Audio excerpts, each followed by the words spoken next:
The DNC has once again put the wishes of APAC lobbyists over the majority of Democratic voters. Tuesday, the DNC voted down a resolution calling for a suspension of military aid to Israel as Palestinians are literally starving to death. The resolution in question would have urged elected members to call for an immediate ceasefire in Gaza, as well as an arms embargo on Israel. It also would have urged the recognition of Palestine as a state, as other countries are looking to do. That resolution, unfortunately, was rejected in a voice vote, with 5 abstentions recorded. Why would you abstain from that? Yeah. Now, the vote comes just days after the world's leading hunger authority officially declared a famine for hundreds of thousands of Palestinians in Gaza and warned that it would rapidly spread across the Strip if states did not act to stop it immediately. It's according to reporting from Common Dreams. People are starving, by the way, not because of Hamas, but because Israel is blocking the aid. Yet the DNC is like, yes, but what about what about the donors? Look, I mean, this really shows you that they really haven't learned anything, have they? The Democrats overall. Again, I'm pretty sure that their steadfast backing of Israel's genocide in Gaza likely cost them votes in Michigan. Oh, absolutely. And probably lost them the state. Look, and here's the thing, right? Democrats were telling first Joe Biden and then Kamala Harris that, hey, we don't like what Hamas had did, obviously, but we also really do not like the fact that we are funding a genocide right now, that we are supporting that, we are sending them weapons, Israel weapons. We don't want to do that. We don't want to do that. And yet, Harris is like, no, I'm talking now. Okay, I'm talking now. And you know what? I'm not really interested in hearing what you're saying. Okay, I'm not interested in that. And we're going to continue full steam ahead supporting Israel, an apartheid state. Even though there have been polls for quite some time showing that a vast majority of Democratic voters are like, we can't keep doing this. We cannot keep supporting a genocide.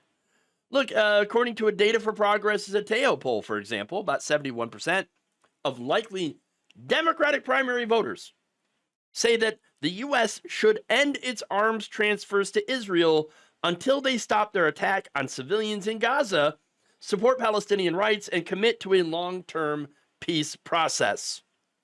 That is nearly 3/4 of Democratic primary voters. And yet the DNC is like, we're not interested.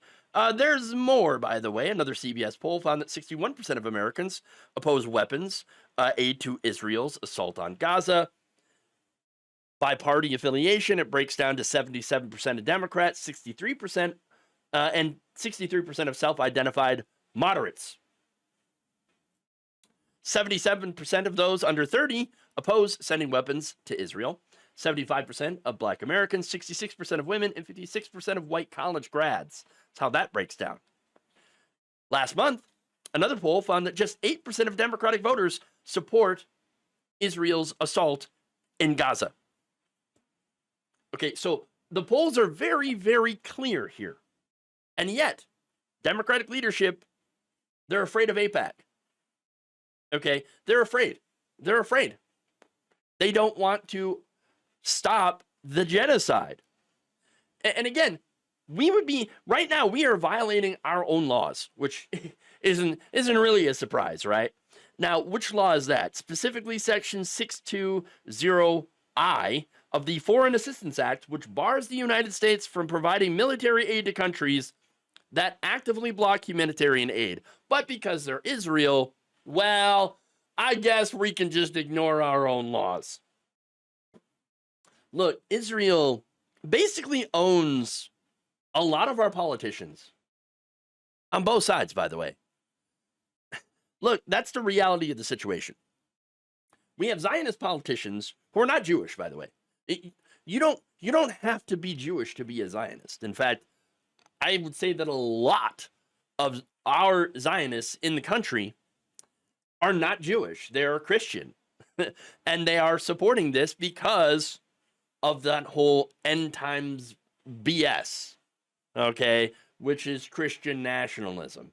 Anyway, they care more about arming a foreign country engaged in genocide than they are of serving their own constituents, of listening to their own constituents. And by the way, many of whom, like in places like, for example, New York City, are Jewish. They're Jewish Americans. They're Jewish voters. In fact, a lot of the campus protests against the genocide were being led by Jewish people. So calling this out, calling out the genocide and trying to prevent them from continuing that genocide, it is not anti-Semitic. Okay? And so that entire argument completely falls apart. Look, here's the thing. The polling, again, clear and consistent. And yet we continue to give weapons and money to a government that is clear on committing ethnic cleansing and genocide. That said, there are people at the meeting who were not happy about this. Okay, Sophia Dannenberg, a delegate from Washington State, who spoke in favor of the arms embargo, said that she believes that Democratic voters want to, quote, hear a louder, stronger statement, and this isn't the time for subtlety. Now, she acknowledged, of course, the atrocities committed by Hamas on October 7th, 2023, but said that this does not justify the actions of this right-wing Israeli regime massacring and starving and slaughtering the Palestinian people. Dannenberg added that the DNC could be losing the future of the Democratic Party by not being courageous. I know, right? Big shocker, right? On the issue of Israel's assault on Gaza, which has killed at least 62,819 Palestinians, orphaned tens of thousands of children, and created the world's largest population of child amputees. I mean, this is absolutely horrifying. Now, Margaret DeRoos, the executive director of the IMEU Policy Project, also called out pro-Israel groups that have spent millions of dollars in Democratic primaries to defeat progressives, for example, Cori Bush. She said it's another sign of just how out of touch Democratic Party leadership is today that dark money groups like Democratic Majority for Israel that have spent millions in Democratic primaries to unseat progressives who stand for human rights for all people were consulted ahead of DNC Chair Ken Martin's decision to introduce his bland resolution. While advocates for Palestinian rights, who represent most Democrats, were once again shut out and ignored. Sadly, this has been the standard practice for historically unpopular Democratic leadership that will not win elections until it decides to become a political party that actually listens to its voters. Then you have organizer Azra Nizami, who noted that members acknowledged getting hundreds of calls and emails about supporting the resolution, but voted it down nonetheless. Nizami said this party keeps digging its own grave, and it's owned by AIPAC. Referring, of course, to the American-Israel Public Affairs Committee, which had donated more than $24 million to Democratic candidates in 2024 alone. Josh Rubner, IMEU Policy Project's policy director, accused Democrats of being wildly out of touch with their base, who overwhelmingly want to block bombs to Israel and end U.S. complicity in its genocide of Palestinians, as shown by poll after poll. And again, I shared all those polls with you. And there's plenty more where that came from. Look, at the end of the day, this is a great example of why the Democratic Party, even facing against, Donald Trump's full authoritarian takeover, why they are still so unpopular. You would think that if they were a real opposition party, that they would be wildly popular, as Trump's polls and the Republican Party's favorability has gone into the crapper. You would think that the Democrats could capitalize on this, but they refuse to do so by not taking popular positions. And I'm not just talking about the very, very simple one of let's not back genocide. I mean, it seems like a no-brainer to me. Or how about, healthcare for everyone? That would be a no-brainer. But again, the Democratic Party refuses to take that position. They refuse to back people like Zohran Mamdani. They kicked out David Hogg, who was not a radical.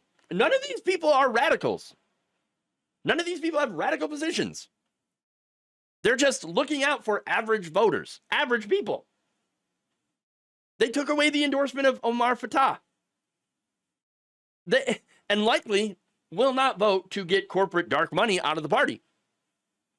They will continue status quo and will continue to refuse to listen, at least until all their leadership is replaced. Now, I'd say that, they might want to do that before it's too late, but it already is too late. It already is. Our system is being dismantled right before our eyes, while no one in Democratic leadership is fighting back at all. Where's Chuck Schumer? Where's Hakeem Jeffries?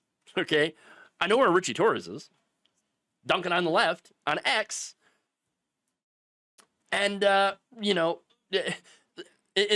doing all this, which is nothing, and while refusing to realize that they are part of the problem. Not just part of the problem, but they are the problem. Thank you for watching. If you enjoyed this video, please like, share, subscribe, hit the bell icon in order to get notified whenever a new video is released. And if you want to support independent, progressive media through this difficult time where it seems like everybody is shutting down, you can become a member on our YouTube page, you can become a subscriber on Facebook, or you can go to my Patreon. It's patreon.com/Jeff Waldorf. Thank you.